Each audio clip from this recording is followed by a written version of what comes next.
بسم اللہ الرحمن الرحیم۔ السلام علیکم ورحمۃ اللہ وبرکاتہ۔ نور اسلامک ٹیچر کے معزز ناظرین و سامعین، آج کا ایک قرآنی عمل لے کے آپ کی خدمت میں حاضر ہوں۔ یہ عمل ہر خواہش پوری کرنے والا عمل ہے۔ اگر آپ یقین کامل کے ساتھ کرتے ہیں تو یقیناً آپ کی ہر خواہش پوری ہوگی۔ شرط یہ ہے کہ وہ خواہش حلال ہو، جائز ہو، شرعی نقطہ نظر سے اس کے اندر کسی قسم کی کوئی قباحت نہ ہو۔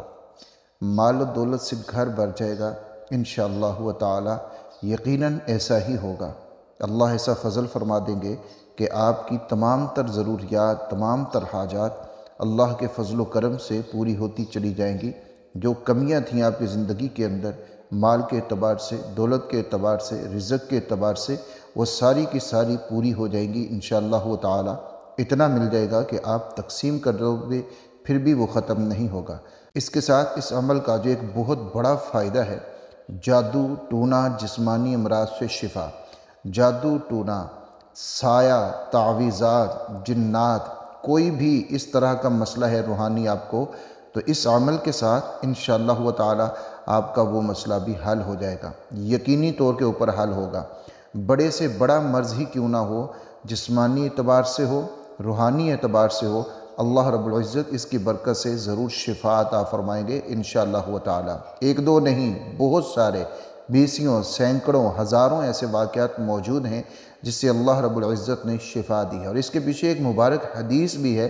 اور جب کسی عمل کے پیچھے ایک حدیث آ جائے تو پھر آپ خود سوچئے کہ وہ کتنا طاقتور عمل ہوگا، وہ کتنا بڑا عمل ہوگا جس کے بارے میں ایک حدیث موجود ہو، اور پھر ایسے کلمات کہ انشاءاللہ آپ سنیں گے تو آپ کو خود یقین ہو جائے گا کہ واقعی یہ عمل بہت بڑا ہے۔ آپ کو خود پتہ چل جائے گا اس عمل کی طاقت کتنی ہے۔ تو آج کا یہ عمل بڑا خاص عمل ہے، اس کو آپ نے اپنی زندگی کے اندر ضرور لے کے آنا ہے انشاءاللہ تعالی۔ آپ کی تمام حاجات بھی پوری ہوں گی، آپ کی امراض سے حفاظت بھی ہوگی۔ اگر خدا نخواستہ کوئی مرض موجود ہے اس سے شفا بھی ہوگی، وہ مرض روحانی ہو تو، اور مرض جسمانی ہو تو، ہر طرح کے مرض سے شفا ملے گی انشاءاللہ تعالی۔ عمل کیا ہے؟ عمل کی طرف بڑھتے ہیں۔ اس سے پہلے اگر آپ چینل پہ نہیں ہیں تو چینل کو سبسکرائب ضرور کیجئے گا تاکہ اس طرح کی مفید ویڈیوز آپ کو ملتی رہیں اور آپ کا فائدہ ہوتا رہے۔ تو ہم عمل جو کریں گے اس کے لیے جو شرائط ہیں وہ یہ ہیں کہ نماز کی پابندی ضرور کرنی ہے، آپ نے نماز نہیں چھوڑنی۔ یاد رکھیے اللہ رب العزت کے جتنے احکامات ہیں، جب ہم مسلمان کہلاتے ہیں خود کو، تو مسلمان ہونے کے بعد سب سے پہلی چیز جو ہمارے اوپر لاگو ہوتی ہے وہ نماز ہے۔ نماز کی پابندی یہ سب سے پہلی چیز ہے، نماز کی پابندی یہ سب سے بڑی چیز ہے۔ اس کو کرنے سے ہی ہمارا تعلق اپنے خالق کے ساتھ پختہ ہو جاتا ہے، بن جاتا ہے، اور اللہ رب العزت اپنا فضل فرما دیتے ہیں، ہمارے لیے رستے آسان ہو جاتے ہیں، کیونکہ اسی کے اندر کامیابی ہے۔ ہم اذان کے اندر بھی سنتے ہیں حی علی الصلاۃ حی علی الفلاح، تو وہاں بھی ہمیں پکارا یہی جاتا ہے کہ تم کامیابی کی طرف آ جاؤ۔ تو کامیابی نماز کے اندر ہے، نماز کو آپ نے کبھی بھی نہیں چھوڑنا۔ نمبر 2، قرآن مجید کی تلاوت آپ نے کرتے رہنا ہے۔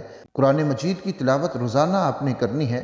اس کے اندر کوئی متعین نہیں کہ آپ نے اتنا پڑھنا ہے، جتنا آپ آسانی سے پڑھ سکیں اتنا آپ نے پڑھ لینا ہے، لیکن کرنی روزانہ ہے، بلا ناغہ کرنی ہے۔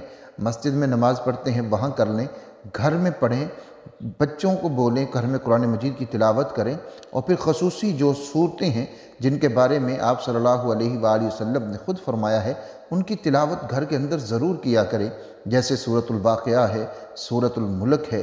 ان کی جو تلاوت ہے گھر کے اندر خیر و برکت لے کے آتی ہے، رزق کی تنگی کو دور کر دیتی ہے۔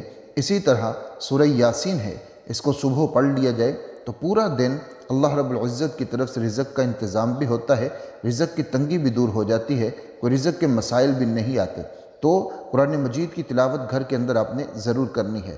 اب یہ جو آیات میں آپ کو بتانے جا رہا ہوں، ان آیات کو سمجھنے کی ضرورت ہے، اچھے طریقے سے آپ نے سمجھ لینا ہے۔ کچھ میں نے لکھا ہے اور کچھ میں نے لکھا نہیں ہے، اس کا مکمل طریقہ سمجھ لینا ہے، کیونکہ مال و دولت کے لیے، خواہشات کو پورا کرنے کے لیے ان کو پڑھنے کا طریقہ اور ہے، اور جادو ٹونا جسمانی امراض سے شفا کے لیے ان کو پڑھنے کا طریقہ اور ہے۔ ان دونوں طریقوں کو آپ نے سمجھ لینا ہے انشاءاللہ تعالی۔ اگر آپ سمجھ کے کرتے ہیں تو آپ کو ضرور کامیابی ہوگی۔ امراض سے شفا کے لیے ان آیات کو آپ نے 7 مرتبہ پڑھنا ہے۔ اول آخر درود شریف کو پڑھنا ہے آپ نے، اور پھر 7 مرتبہ ان آیات کو پڑھنا ہے اور دم کر دینا ہے اگر مریض آپ کے سامنے موجود ہے، اور پھر آپ نے 7 مرتبہ پڑھنا ہے، پھر دم کر دینا ہے 2 مرتبہ، پھر آپ نے 7 مرتبہ پڑھنا ہے، پھر دم کر دینا ہے 3 مرتبہ۔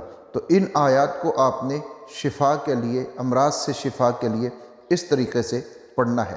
میں حدیث بھی آپ کو سناتا چلوں، اس کے پیچھے جو ہے حضرت عبداللہ بن مسعود رضی اللہ تعالی عنہ رسول اللہ صلی اللہ علیہ وآلہ وسلم کے ساتھ تھے کہ انہوں نے ایک مریض کو دیکھا جو بستر پہ چارپائی پہ لیٹا ہوا تھا۔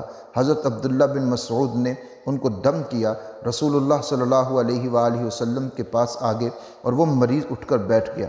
آپ صلی اللہ علیہ وآلہ وسلم نے پوچھا کیا دم کر کے آئے ہو؟ تو انہوں نے ان آیات کے بارے میں عرض کی کہ میں نے یہ آیات پڑھی ہیں۔ رسول اللہ صلی اللہ علیہ وآلہ وسلم نے فرمایا اس ذات کی قسم ہے جس کی قبضہ قدرت میں میری جان ہے، اگر یہ آیات پورے یقین کے ساتھ، شرط یقین ہے، پورے یقین کے ساتھ پڑھ کر ان کو پہاڑ پر دم کر دیا جائے تو پہاڑ بھی اپنی جگہ چھوڑ دے، ہل جائے، اپنی جگہ سے ٹل جائے گا۔ یعنی یہ اتنی طاقتور آیات ہیں۔ امراض سے شفا کے لیے 7 مرتبہ پڑھیں، لیکن اگر کوئی روحانی امراض ہیں، جادو ہے، ٹونا ہے، جنات ہیں، کوئی بھی ایسے امراض ہیں، تو اس کے لیے ایک کان میں 7 مرتبہ ان کو پڑھیں اور دوسرے کان میں 7 مرتبہ اذان دیں، پھر ایک کان میں 7 مرتبہ ان کو پڑھیں، دوسرے کان میں 7 مرتبہ اذان دیں۔ انشاءاللہ تعالی بڑے سے بڑا مرض بھی ہوگا اس سے شفا مل جائے گی۔ اس کے ساتھ جسمانی امراض کے لیے اگر آپ دم نہیں کر سکتے یا روحانی امراض کے لیے دم نہیں کر سکتے تو پھر پانی کے اوپر دم کر دیں۔ 7 مرتبہ ان کو پڑھیے، 7 مرتبہ اذان دیجئے، دم کر دیں، 7 مرتبہ ان کو پڑھیں، 7 مرتبہ اذان دیں، دم کر دیں، پھر تیسری مرتبہ اسی طرح 7 مرتبہ ان کو پڑھیں، 7 مرتبہ اذان پڑھیں اور پھر دم کر دیں۔ اسی طرح آگے اگر ہم بڑھتے ہیں تو دوسری چیز جو ہم نے بتائی ہے خواہشات پوری کرنے کے لیے، مال و دولت کو پورا کرنے کے لیے، ان آیات کو آپ نے ہر نماز کے بعد 7 مرتبہ ضرور پڑھنا ہے۔ 7 مرتبہ پڑھنے کا آپ ایک اپنی معمول بنائیں، روٹین بنا لیں۔ اگر ہر نماز کے بعد مشکل ہے تو آپ ان کو فجر اور عشاء کے بعد ضرور پڑھ لیا کریں۔ اگر آپ ان کو یاد کر لیتے ہیں تو آپ کو بہت آسانی رہے گی ان کو پڑھنے میں بھی، اور انشاءاللہ تعالی آپ کو مشکلات نہیں آئیں گی۔ آخر میں وہ آیات آپ کو سنا دیتا ہوں۔ وہ آیات سورۃ المؤمنون کی آخری 4 آیات ہیں۔ سورۃ المؤمنون کی آخری 4 آیات ہیں جو آپ نے پڑھنی ہیں، اور جس کے یہ میں نے سارے فوائد آپ کو بتائے ہیں۔ مؤمنون کی آخری 4 آیات یہ آپ نے پڑھنی ہے۔ ان کو آخر میں پڑھ بھی دیتا ہوں، آپ سماعت بھی کر لیں اور اچھے طریقے سے سن بھی لیں۔ یاد رکھیے جب بھی کوئی عمل پڑھیں تو اس کو آپ تلفظ کے ساتھ پڑھا کریں۔ اعوذ باللہ من الشیطان الرجیم، بسم اللہ الرحمن الرحیم، افحسبتم انما خلقناکم عبثا وانکم الینا لا ترجعون، فتعالى الله الملك الحق لا إله إلا هو رب العرش الكريم، ومن يدع مع الله إلها آخر لا برهان له به فإنما حسابه عند ربه إنه لا يفلح الكافرون،